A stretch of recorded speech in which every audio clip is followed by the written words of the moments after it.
Nombreux à nous rejoindre, clients, prospects, tout secteur d'activité, public, PME, TPME, pour parler aujourd'hui d'un sujet ô combien d'actualité. Je veux parler du blended learning et plus particulièrement des clés d'un blended learning performant, efficace, qui marche et qui fonctionne. Pour m'accompagner aujourd'hui et pour travailler sur ce sujet, partager avec vous Frédéric Kutzmann, qui est dirigeant de My Serious Game, partenaire d'Amplitude sur tout ce qui est digitalisation de l'offre.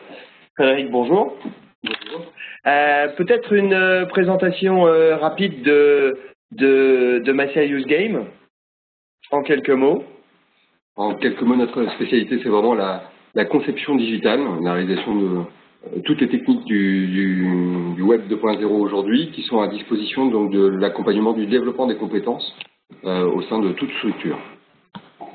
Merci. Petits soucis techniques qui vont être réglés dans quelques secondes. Ok, c'est là. Voilà. Non, petit. Voilà.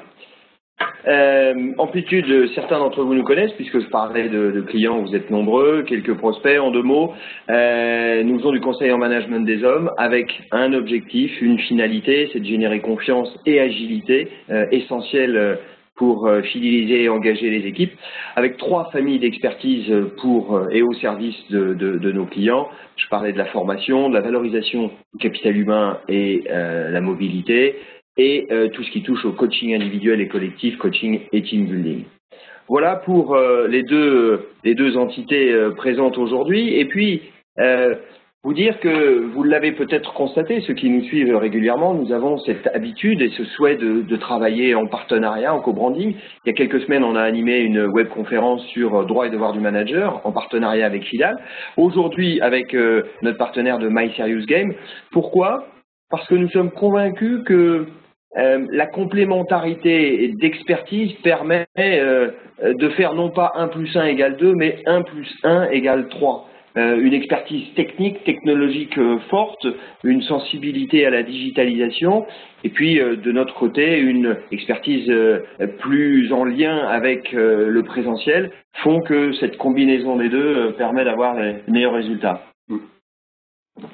Alors, tout de suite, rentrons dans le vif du sujet avec une question très opérationnelle, très concrète.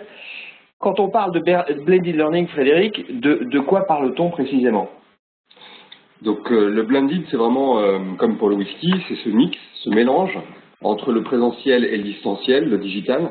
C'est quelque chose qui peut se mélanger de différentes façons. Il va y avoir avant, donc avant une formation en présentiel, un regroupement. On va pouvoir mettre à niveau des personnes formées sur des prérequis. On va pouvoir, pendant la formation, également l'animer, la rendre plus riche, plus dynamique, rajouter un esprit de challenge.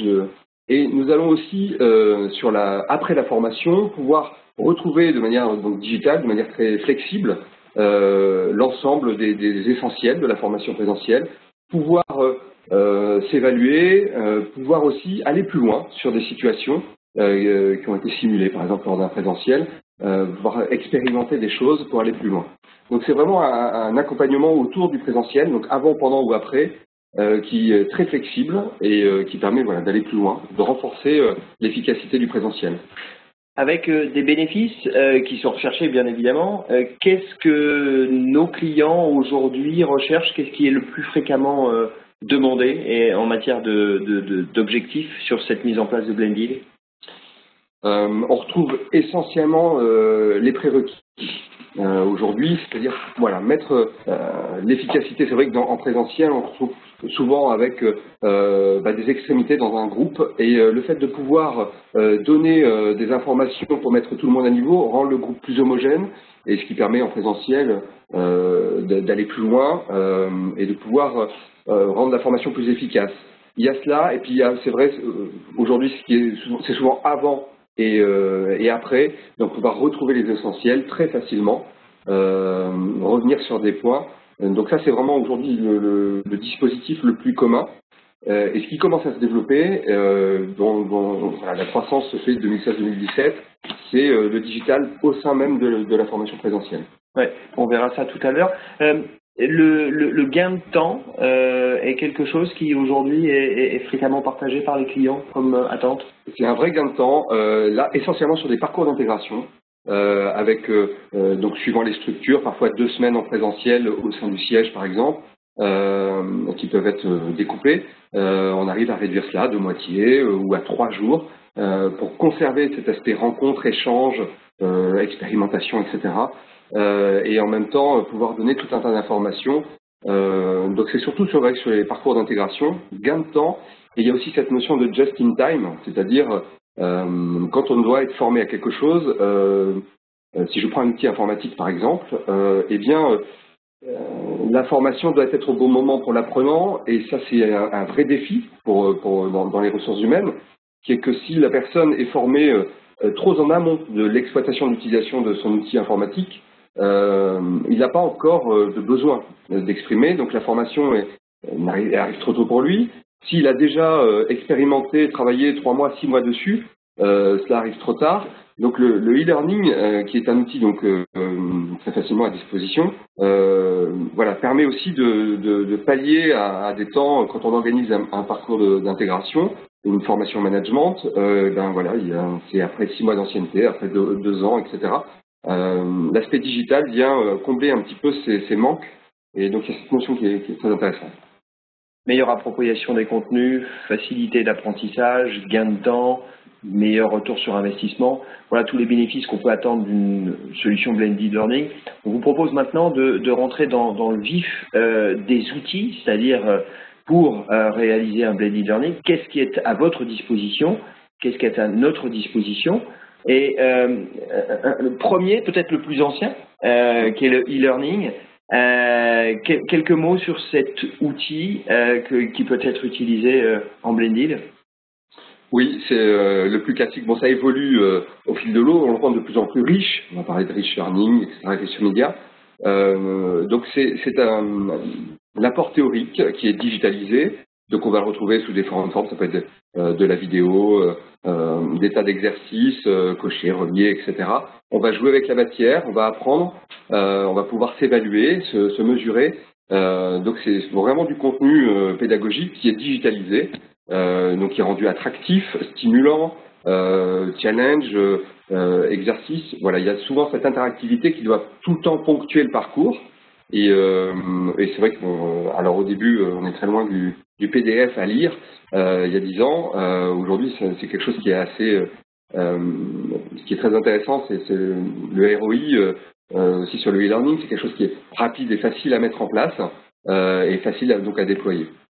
Plutôt pour l'acquisition de savoir? Oui. Oui, on ne va pas toucher au comportement, au savoir-être. On va être plutôt sur le savoir et le savoir-faire aussi. D'accord. Premier outil à disposition. Deuxième outil, le Serious Game, qui va apparaître d'une seconde à l'autre. Voilà. Alors là, le Serious Game, on est plus récent. Quelque chose de plus immersif, encore plus interactif, beaucoup plus interactif.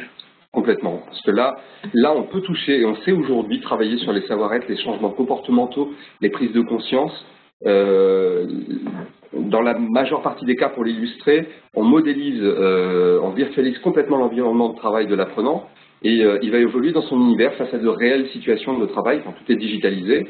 En management, on va avoir, c'est le cas de cette vignette que vous avez, en gestion des priorités, etc.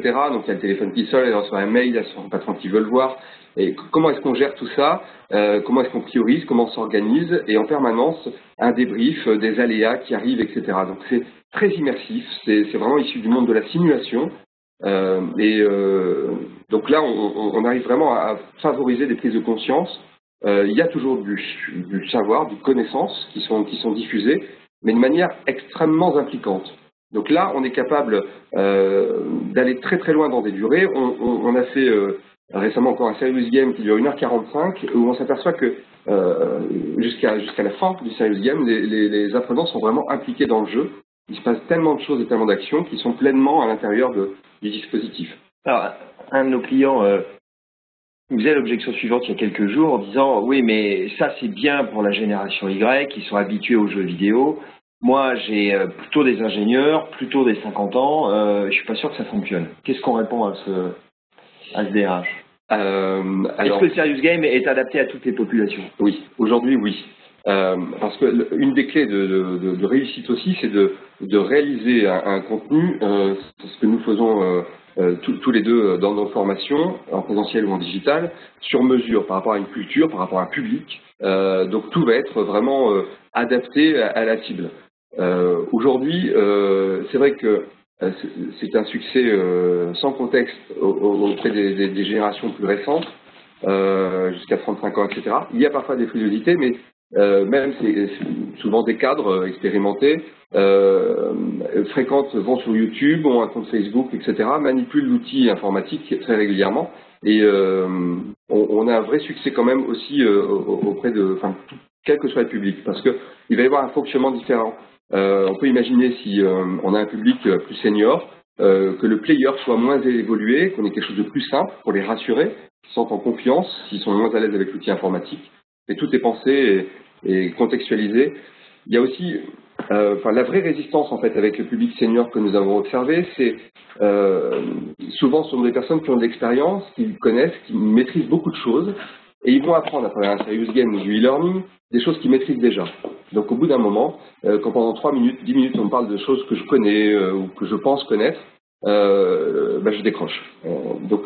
Quand on travaille avec un public qui peut commencer à être expérimenté, c'est là qu'on va avoir un scénario extrêmement riche. Et on va analyser chacune de ses réponses, de ses réactions, de manière à pouvoir lui proposer son chemin. Il va se passer des aléas, il va se passer des choses qui sont adaptées à son profil. Donc on va le dispenser, on va synthétiser des points qui sont vraiment aujourd'hui dans son domaine de compétences. Donc on les rappelle, on consolide les choses. Et par contre, on va essayer de mettre un peu plus le challenger sur des choses qui sont des points d'amélioration que nous aurons imaginé construit en amont et qui va pouvoir suivre dans ce jeu. Donc le système va s'adapter à lui. Donc ça, c'est vraiment les dernières innovations, je dirais, en serious game. Donc ça nous arrive de faire 300, 500 chemins différents qui ont été prévus, voilà, pour vraiment s'adapter au public en face. Autre élément aujourd'hui qui est souvent attaché au serious game, c'est le coût. À savoir, un serious game, ça va me coûter 100 000 euros. Ça a beaucoup évolué, ça aussi. Oui, c'est vrai qu'on observait il y a encore même 3-4 ans une gamme de prix qui allait de 60-80 000 euros à 150-200 000 euros. Aujourd'hui, c'est vraiment aussi les outils, les techniques qui ont grandement évolué, l'expérience des structures qui font que, si je simplifie un peu la démarche, on a modélisé, une centaine de personnages. Aujourd'hui, c'est très facile de pouvoir dupliquer un personnage, etc. Donc on a des économies assez importantes, et c'est surtout l'évolution des techniques, c'est vrai, qui font que les prix ont été divisés par 2, par 3, par 4. Alors, quelques images à présenter d'un serious game réalisé pour un client. On va le découvrir ensemble.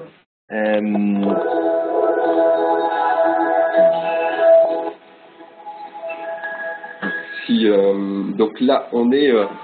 Le défi était assez intéressant. On est chez Vinci dans la construction. Ils ont. Alors, il est possible, comme c'est une vidéo, je vous ai présenté, que ce soit un petit peu assuré, mais pour vous exposer un petit peu le principe, nous avions l'idée, c'était d'améliorer la sécurité sur les chantiers, notamment lors de la construction de fondations, et de former un public d'intérimaires, donc un public qui ne maîtrise pas forcément la lecture aussi du français.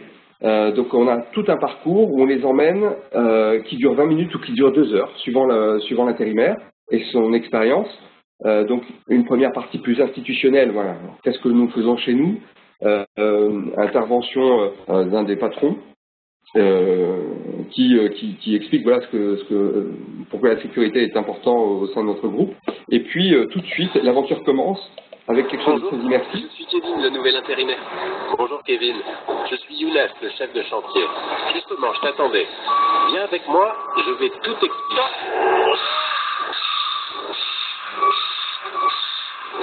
Bienvenue. Tu l'as compris, un chantier, c'est un endroit dangereux.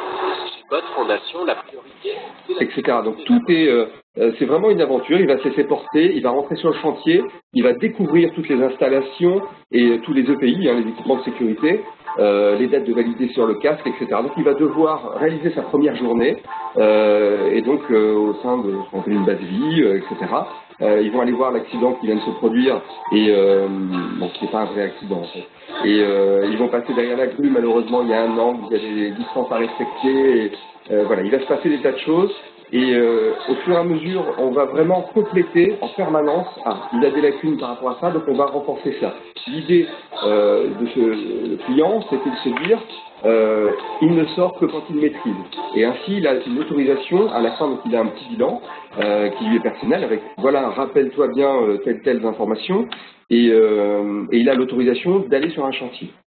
Il y a une autre sortie possible qui concerne quelques pourcents, on est entre 2 et 5% de personnes, le dispositif évalue qu'il y a vraiment un besoin d'un accompagnement présentiel. Donc à ce moment-là, son bilan et son autorisation d'accès au chantier, entre guillemets, et donc ça nécessite un entretien au préalable avec le conducteur de travaux, le chef de chantier, avant qu'il puisse vraiment prendre ses fonctions. Donc on voit qu'on est vraiment sur un niveau de personnalisation extrêmement précis qui permet justement une bonne appropriation par les personnes. Alors, il y a plusieurs questions qui sont apparues sur le chat, notamment autour des slides, sur est-ce qu'on pourra disposer des slides à l'issue de la session. Vous pourrez aller sur notre site pour revisionner l'ensemble de ce que nous venons d'évoquer ensemble, et ceci autant de fois que vous le souhaitez. Et donc j'en profite pour vous rappeler, si vous avez des questions quant aux échanges que nous avons, n'hésitez pas, vous avez le chat qui est à votre disposition. Alors, on a parlé du blended learning, on a parlé de l'e-learning, on a parlé du serious game. Autre outil à disposition, à notre disposition, à votre disposition, le présentiel, parce que bien évidemment le blended learning, c'est l'association de plusieurs dispositifs. Ce n'est pas la disparition du présentiel, c'est l'optimisation du présentiel. On l'a vu avant avec un certain nombre d'outils qui peuvent être mis à disposition, et puis cette rencontre avec les personnes qui vont développer les compétences des équipes reste extrêmement importante, et nous contribuons aujourd'hui à l'améliorer avec la digitalisation. Alors, ça veut dire quoi? Ça veut dire que pendant le présentiel, eh bien, on va mettre plus d'interactivité, on va créer des challenges, on va créer des quiz, il va y avoir la possibilité d'échanger et de fluidifier l'information entre les participants. Et ce qui est à noter, c'est que là aussi, tu parlais de technologie qui évolue. On a l'habitude de parler de SCORM en matière de technologie, mais il y a une nouvelle technologie qui permet aujourd'hui, en présentiel, d'accélérer cette interactivité. Je veux parler du XAPI. En deux mots, sans rentrer trop dans la technique, quels sont les bénéfices de cette nouvelle technologie que nous utilisons? C'est quelque chose d'extrêmement plus puissant que le SCORM, donc où on a vraiment de l'interactivité entre des joueurs, en deux mots, avec plusieurs interfaces. Un formateur peut intervenir sur des parties de serious game, sur des contenus de e-learning, et peut-être que directement par une démonstration donc au sein d'un...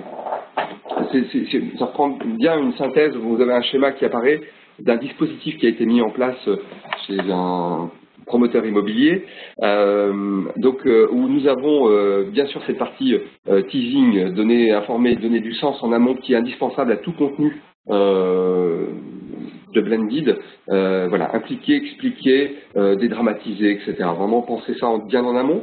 Il y a une partie donc serious game, donc en amont, mettre à niveau, former, informer. On est dans le cadre d'un parcours d'intégration.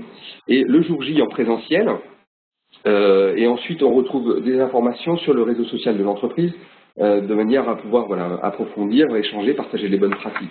Donc si on fait un focus sur le jour J présentiel, en fait nous avons mixé plusieurs techniques, et ça c'est le XAPI effectivement qui va nous le permettre. Et ils vont être directement impliqués, ils vont réellement vivre leur métier. Pour ça, donc, lunettes de réalité virtuelle, ce qui leur permet de de choisir des terrains, d'aller se promener. Tiens, tel terrain est intéressant, il est argileux, donc il va nous coûter moins cher, mais par contre, on aura peut-être des garanties décennales dessus parce que le terrain va bouger. Ils prennent leurs décisions. Pour ça, ils ont des tablettes au sein du groupe. Donc ils visitent, ils partagent, ils ont des informations. Sur tablette, un complément d'information. Ils décident de faire une offre pour acheter ce terrain, mais malheureusement, le groupe d'à côté a été plus réactif, vient de l'acheter, donc il n'est plus à vendre. Donc il est bloqué, on ne peut plus l'acheter. Qu'est-ce qu'on fait C'est la vraie vie en fait. Exactement. Donc ça les met vraiment en situation. Le formateur, lui, a aussi la main pour se dire ah, le groupe est un peu en retard, un peu en avance. Il y a un 30 grand écart entre le premier, le groupe qui a plus de points, et le dernier groupe, donc il va rajouter des aléas, rajouter des bonus. Il a la main très facilement, donc c'est vraiment très, très intuitif quand tout le dispositif est bien programmé. Et en même temps, donc un autre écran, et tout ça interagit, échange d'informations, ce qui est projeté à l'ensemble des groupes. C'est la ville qui se construit avec les choix de chacun, les points, etc. Donc en temps réel, tout ça interagit. Donc ça, c'est vrai que c'est le XAPI, mais sans limite et multi-device adapté à tout support. Donc ça, c'est vrai que c'est... On voit qu'on est loin de l'ancien formateur avec ses slides et son paper, même si cette complémentarité permet d'avoir de très bons résultats. On a vu ce qu'était le blended learning, on a vu les différents outils à disposition. Je vous propose qu'on aborde maintenant les éléments qui vont nous permettre de réussir la bonne mise en œuvre d'un blended learning. Qu'est-ce qu'il faut faire et à quoi il faut veiller? Alors, plusieurs éléments. On l'a évoqué tout à l'heure. D'abord la culturation, cette capacité à apporter une réponse 100% opérationnelle, 100% terrain, en tenant compte de vos cultures, de votre culture, de vos valeurs, de votre identité managériale et ou commerciale, de façon à ce que les apprenants, les personnes, eh bien, se sentent totalement en phase avec les sujets qui sont traités. C'est leur quotidien, c'est ce qu'on évoquait tout à l'heure, la vraie vie. Deuxième élément sur lequel il est important de veiller, c'est la communication. Donner envie, rassurer, valoriser le dispositif à travers un certain nombre d'outils, de teasers qui peuvent être mis en place, mais je crois que l'investissement doit être valorisé, le rôle de chacun doit être clairement déterminé, et il permet, cette bonne communication va permettre d'avoir une meilleure utilisation et une meilleure sensibilisation des équipes au dispositif qui est mis en place. Troisième élément, Frédéric, je veux parler les facteurs stimulants qui vont permettre une bonne mise en œuvre. Voilà, adapté à chaque population, c'est cette notion de défi, d'apprentissage, de challenge, de compétition, de s'auto-évaluer, se mesurer. Donc c'est vraiment tous ces enjeux-là, c'est l'attractivité, le suspense, l'intrigue, énormément d'éléments qui viennent comme ça stimuler effectivement le parcours. Frein et résistance, il faut en parler, il faut évidemment les anticiper. Alors, il y en a plusieurs. Par exemple, lorsqu'on travaille dans le cadre d'universités et d'entreprises, les formateurs internes, parfois, qui se disent ma place va être prise par les outils digitaux, donc il peut y avoir des freins au niveau des formateurs. Une mauvaise image de l'e-learning 1.0 où tu parlais de PDF animés. Aujourd'hui, on va bien au-delà de ça. Et puis la culture digitale de l'entreprise. Il y a des entreprises dans lesquelles aujourd'hui le digital est parfaitement répandu, d'autres pour lesquelles c'est un petit peu plus en retard. Donc voilà des éléments sur lesquels il faut intégrer, il va falloir tenir compte. L'implication des N+1, ça c'est essentiel. Nous avons coutume de dire que dans nos métiers, nous plantons des graines, mais qu'en réalité, ceux qui doivent les faire pousser sont les managers de proximité. Donc, associer les managers dans la réflexion, dans le dispositif général, les informer sur leur rôle qu'ils vont avoir quant à la vente du dispositif, mais aussi dans la validation des équipes et dans le suivi de leurs équipes, ça c'est extrêmement important dans les phases de succès du dispositif. Oui, une solution aussi, pour compléter aussi sur l'implication des N+1, souvent justement pour favoriser cela, Ce que l'on commence vraiment à faire de plus en plus, c'est à la fin du dispositif, j'imprime mon petit bilan personnel avec mes points qui doit être validé par mon hiérarchie. Et ce qui permet de revenir sur les points. Le N+1 a ainsi les points forts, les points d'amélioration par rapport à la thématique, et ça permet de créer un petit échange, et ça implique nécessairement le N+1 qui doit valider le résultat. Il peut aussi tout simplement superviser les résultats avec un compte sur plateforme, différentes techniques. Ce qui est indispensable, c'est que la solution soit 100% opérationnelle et stable. Il ne peut pas y avoir de dysfonctionnement, il ne peut pas y avoir de coupure, il faut que ce soit fluide, il ne faut pas qu'il y ait de bugs. Ça, c'est, on a vu, à partir du moment où un lancement est un peu raté techniquement, derrière, il est très dur de raccrocher sur de nouveaux programmes qui sont construits, on a des résistances.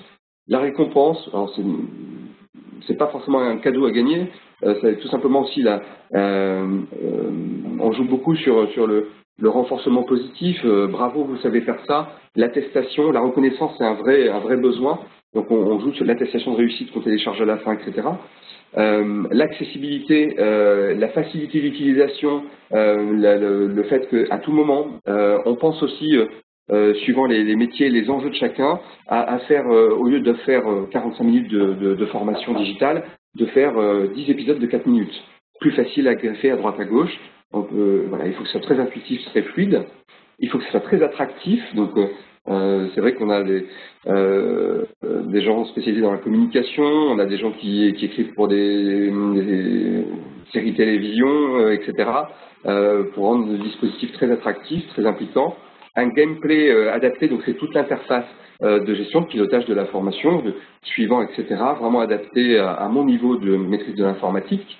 Et puis, alors ça c'est pour nous indispensable aujourd'hui en technopédagogie, c'est exactement comme le fait un formateur face à un groupe, il va s'adapter, adapter son discours, etc. face à un groupe. Il faut que le système digital ne soit pas un produit unique, mais puisse vraiment, il est adapté à la structure, à votre structure, et deux, il doit pouvoir me donner les informations qui me permettent de progresser, qui ne sont pas trop hautes pour mon niveau, qui ne sont pas trop basses, et prendre des chemins différents, mais vraiment s'adapter à moi.